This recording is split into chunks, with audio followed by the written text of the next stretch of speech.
ఆ మధ్య ఒక న్యూస్ మీడియాలో విపరీతంగా చక్కర్లు కొట్టింది. ఏంటంటే ఇంటర్మిటెంట్ ఫాస్టింగ్ చేసే వాళ్ళలో గుండె జబ్బులు వచ్చే అవకాశం 95% ఉందని అమెరికన్ హార్ట్ అసోసియేషన్ ఒక అధ్యయనం ద్వారా తెలిసిందని మీడియా అంతా కొంచెం ఊదరగొట్టారు గట్టిగా. అంటే దీంట్లో ఉండే లోతులకు వెళ్దాం. నన్ను చాలామంది మెసేజ్లు పంపి అడిగారు, ఏంటి దీంట్లో ఉంది, అసలు ఈ స్టడీ ఏంటి? ఫస్ట్ ఆఫ్ ఆల్ స్టడీలో చాలా రకాలు ఉంటాయి. ఒకటి సిన్సియర్గా 100% ర్యాండమైజ్డ్ కంట్రోల్స్ ట్రయల్స్ చేస్తారు. సరే, దాంట్లో ఉండే బూతులు దాంట్లో ఉన్నప్పటికీ దానికి కనీసం పద్ధతి ఉంది. ఇప్పుడు వీళ్ళు దీంట్లో చేసింది ఏంటంటే జస్ట్ ఒక రకమైన క్వశ్చన్ ఆన్సర్ లాంటి స్టడీ, స్టాటిస్టిక్స్ బేస్డ్ స్టడీ. ఇప్పుడు నేను ఒక క్వశ్చన్ అడుగుతాను మిమ్మల్ని, ఈ వీడియో చూస్తున్న మిమ్మల్ని ఒక క్వశ్చన్ అడుగుతాను. పోయిన గురువారం నాడు మధ్యాహ్నం మీరు ఏం కూర తిన్నారు చెప్పండి. కరెక్ట్గా మీకు చూసిన వాళ్ళందరూ మీరు ఆలోచించి గుర్తెచ్చుకోండి. పోయిన గురువారం నాడు మధ్యాహ్నం పూట మీరు ఏం కూర తిన్నారు. అలానే ఆ లాస్ట్ ఫిబ్రవరి 14వ తారీఖున సాయంత్రం పూట ఎన్ని గంటలకు మీరు టిఫిన్ చేశారు చెప్పండి, చూస్తాను నేను. ఈ మధ్యకాలంలో ఇవన్నీ అంటే మనిషి అన్నాడు ఎవడని చెప్పగలరా? అసలు గుర్తుంచుకునే మ్యాటర్లా ఇది చెప్పగలిగటం ఎంత, దీన్ని బేస్ చేసుకుని ఒక సిద్ధాంతాన్ని సృష్టించడం ఎంత చెత్తో ఇది కూడా అంతే. వీళ్ళు అమెరికన్ హార్ట్ అసోసియేషన్ ప్రేరేపితంగా 1,00,000 మంది మీద చేసిన సర్వేలో, అంత 1,00,000 మంది మీద చేసిన సర్వే ఇలాంటి దిక్కుమాల సర్వే. ఈ సర్వే ఏమీ లాంగ్ డేటా మెయింటైన్ చేసి డేటా బ్యాకప్ మొత్తం టోటల్లో ఇదంతా తీసుకుచేసింది కాదు. సింపుల్గా ఇప్పుడు మీరు రోడ్డు మీద వెళ్తున్నారు, మిమ్మల్ని క్వశ్చనీర్ లాగా అడుగుతారు, నువ్వు ఎన్నాళ్ళు ఎంత ఫాస్టింగ్ ఉన్నావు, ఎంత చేసావు, ఇదని. అంటే జస్ట్ నువ్వు ఏదో గుర్తుంచి నోటుకు వచ్చిన సమాధానం చెబుతావు. దానికి ఏమి స్టాండర్డ్ ఏమి ఉండదు, నువ్వు ఏది చెబితే అది ఫైనల్. అడిగినాడు చెప్పిందని ధృవీకరించేవాడు లేడు, అసలు చెప్పాడా లేదని చెప్పేవాడు లేడు. వాళ్ళకి 15 ఏళ్ళు వాడారంట, 95% మంది గుండె జబ్బులు వచ్చినాయంట. ప్రజల చెవుల్లో పెట్టే పూలు ఏంటంటే ఇక్కడ లోకడ కూడా ఇట్లానే కోడిగుడ్డు తిన్న వాళ్ళకి గుండెపోటు వస్తుందని చెప్పని ఒక స్టడీ చెప్పారు. కోడిగుడ్డు తిన్న వాళ్ళకి గుండెపోటు వస్తుందంటే వాళ్ళు చేసిన స్టడీ ఏంటంటే ఇట్లాంటి దిక్కుమాల స్టడీనే. 2 కోడిగుడ్లు తింటే గుండె జబ్బు వస్తుంది అనుకుందాం. 2 కోడిగుడ్లు తిన్న వాళ్ళలో మందు దాగి, గంజాయి దాగి, అలానే సెడెంటరీ లైఫ్ వెళ్తూ ఉండేవాడు ఉంటాడు. 2 కోడిగుడ్లు తిన్న వాళ్ళలో ఏమి లేకుండా ఆరోగ్య అలవాట్లతో రోజు 2 గంటలు ఇది ప్రాక్టీస్ చేస్తా చక్కగా పద్ధతికి ఉండేవాడు ఉంటాడు. వీళ్ళల్లో మందు కొట్టేవాడికి గంజాయి తాగినట్టు గుండెపోటు వచ్చింది అనుకోండి, ఊరిని ఉదాహరణ చెప్తున్నాను. ఇప్పుడు మీరు వాడు కోడిగుడ్లు తిన్నాడు కాబట్టి వస్తుందని చెప్తారా మీరు చెప్పండి? ఇది ఎంత హాస్యాస్పదమైన విషయం. అంటే ఒక వ్యక్తి మిగతా ఏం చేశాడు అనేది కనుక చూడకుండా కేవలం కోడిగుడ్డు తిన్నాడంటే, అంటే కోడిగుడ్డు తిన్నాడు చేసే మిగతా పనులు ఏమి లేవా? 2 కోడిగుడ్లు తిని మనిషి సరిపెట్టుకుంటాడా? 100 కిలోల మనిషి 2 కోడిగుడ్లు తినేసి ఆ 2 కోడిగుడ్ల ఆహారం ఉంటుంది ఎక్కడ ప్రపంచంలో, దాంతోపాటు తిన్నా ఏంటో చూడకుండా అధ్యయనం చేశారంటే ఏమనుకోవాలి? 2.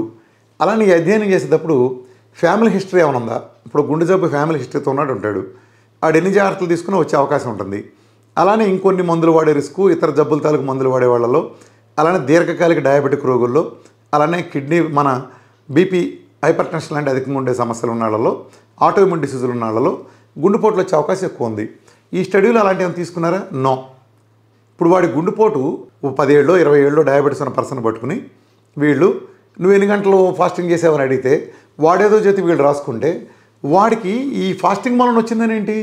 వాడికి 20 ఏళ్ళ నుంచి డయాబెటీస్ ఉంది కదా, మందులు వాడుతున్నాడు కదా బీపీకి, దాని మూలన వచ్చి ఉండొచ్చు కదా, దాని మూలన వస్తుంది కదా. వాడి ఇన్ఫర్మేషన్ ఎంత ఉందో తెలియదు, ఇతరత్ర ఏం తెలియదు, వాడి స్లీపింగ్ ప్యాటర్న్ తెలియదు, ఏమీ తెలియకుండా ఇదేం స్టడీ, దిక్కుమాల స్టడీ, దీని వెనకమాల రీసెర్చ్ బ్యాకప్ ఎక్కడుంది? సో ఇదంతా ఎందుకు వస్తాయంటే ఇంటర్మీడియట్ ఫాస్టింగ్ అనేది ఈ మెడికల్ మాఫియా సృష్టించిన ఒక విధ్వంసకర మోడల్కి పెనుముప్పుగా పరిణమించింది. ఇవాళ ప్రపంచంలో చాలామంది ఇంటర్మీడియట్ ఫాస్టింగ్ తాలూకు బెనిఫిట్లు గ్రహించి రోగాల నుంచి విముక్తి అవుతున్నారు. ప్రజలు రోగాల నుంచి తమంతట తాము సహజ పద్ధతుల ద్వారా విముక్తి అయితే అది వాళ్ళ వ్యాపారానికి అడ్డం. కాబట్టి అమెరికాలో కూర్చున్న మెడికల్ కంపెనీల దొంగల మూట ఇలాంటి చీప్ ట్రిక్లు చాలా చేస్తాయి. అనేక మంది ప్రొఫెసర్లు కొనేయటం, ప్రతిదీ స్పాన్సర్ చేసేది వాళ్ళే. ఒక ఆర్టికల్లో ఒక జర్నల్ వచ్చిందంటే వాళ్ళే చేస్తారు. టాప్ యూనివర్సిటీల వాళ్ళందరికీ పేరోల్స్కి ఎంత ఇస్తారో దానికి 4 రెట్ల నుంచి 10,000 బ్రైబ్స్ మెడికల్ కంపెనీ నుంచి నెత్తి వెళ్తాయి. వాళ్ళు కుక్కల బిస్కెట్ తింటే ఏ రకంగా విశ్వాసంగా ఉంటాయో, ఈ కుక్క బిస్కెట్ల కోసం ఆశపడిన వాళ్ళు, సెన్సేషన్ కోసం చూసే మీడియా, వీళ్ళందరూ కలిపి అంటే వీళ్ళకి న్యూస్లో వ్యూస్ కావాలి. ఆ వ్యూస్ కావాలంటే ప్రజలను ఏదో బెదరేయాలి. ఆ బెదరేయటం కోసం చేసే ఈ మీడియా చేసే తార్పుడు పనిలో భాగంగా అసలు వెనక ముందు చూసుకునే పని లేదు, అలా చేశారు. సో ఇలాంటి చెత్త స్టడీల పట్ల ప్రజలు అప్రమత్తంగా ఉండండి. ఇవేమీ అసలు స్టడీసే కాదు. ఇంటర్మీడియట్ ఫాస్టింగ్ ఒక అద్భుతమైన ప్రక్రియ. మన డైట్ కూడా నిజం చెప్పాలంటే పూర్తి బేస్ అంతా ఇంటర్మీడియట్ ఫాస్టింగే. నిజానికి దీని ప్రాచుర్యంలోకి మన జేసన్ ఫంగ్ తీసుకొచ్చాడు. ఆ జేసన్ ఫంగ్ ప్రాచుర్యం తీసుకొచ్చాడు. ఇంటర్మీడియట్ ఫాస్టింగ్ ఎప్పటి నుంచో ఉంది. దీని కారణంగా అనేక ఆరోగ్యకరమైన బెనిఫిట్లు ఉన్నాయి. మన డైట్ ప్రిన్సిపల్ కూడా ఇంటర్మీడియట్ ఫాస్టింగే. ఇప్పుడు నేను డయాబెటీస్ కోసం చెప్పే 1 మీల్ 2 మీల్ లిక్విడ్ ఫాస్టింగ్ అంటే it's nothing but intermediate fasting. ఏమీ కాదు, ఎంత ఉపవాసం ఉంటే అంత మంచిది. పాత తరంలో కూడా ఏకాదశులు, శివరాత్రికని, వీటికని వాటికని ఉపవాసాలు ఉండేవాళ్ళు. ఇవన్నీ కూడా ప్రజల్ని ఎంతో ఆరోగ్యంగా ఉండేట్టు చేసాయి. అలాగే ముస్లిం కమ్యూనిటీలో కూడా రంజాన్ మాసం అనేది వాళ్ళు ఎంతో స్ట్రెంగ్త్ అవడానికి, వాళ్ళు ఎంత స్ట్రాంగ్ ఉంటారో చూడండి ఆ చేసిన వాళ్ళు. ఆ ఉపవాసం అనేది ఒక అద్భుతమైన బలమైన ఆహారం. నేను ఇప్పుడు చెప్తాను, ఈ ప్రపంచంలో ఉపవాసాన్ని మించిన అద్భుతమైన ఆహారం ప్రపంచం లేదని. సో ఎంత గ్యాప్ ఇస్తే బాడీ అంత టాక్సిన్స్ని క్లీన్ చేసుకుంటుంది. దానికి అది కూర్చుని ఎంతసేపు నువ్వు మేత వేస్తే ఆ మేతనే తింటా దాన్ని అరిగించడం అనే ఒకే ఒక పని కాకుండా బాడీ మీద శ్రద్ధ పెట్టాలంటే నువ్వు ఆ మేతను తగ్గిస్తే ఆటోమేటిక్గా శరీరంలో ఉండే ఇతర ఆర్గాన్లు, ఇతర సెల్ స్ట్రక్చర్ లెవెల్లో రిపేర్ చేసుకుని బేసిక్ సెల్ లెవెల్లో ఓన్లీ ఇంటర్మీడియట్ ఫాస్టింగ్ లేదా ఉపవాసం దశలో మాత్రమే రిపేర్ జరుగుతుంది. గుర్తుపెట్టుకోండి. ఇంత తింటే అలా జరగటం అన్ని విషయాల్లో జరగదు. జీవనశైలి వ్యాధుల్లో జరగదు. ఆటోఇమ్యూన్ డిసీజులు కథ వేరు. సో ఉపవాసం అనేది అద్భుతమైన విషయం. ఇంటర్మీడియట్ ఫాస్టింగ్ అనేది ఉపవాసం కంటే కూడా కొంచెం తక్కువైందే. లాంగ్ టర్మ్ స్టైల్లో చాలా మంచిది.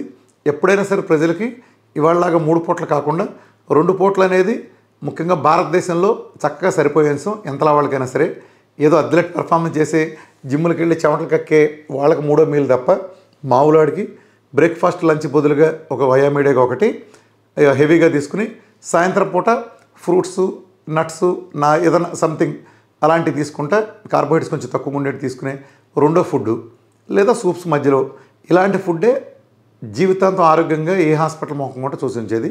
కాబట్టి ఈ కుట్రల పట్ల అప్రమత్తంగా ఉండండి. Thank you.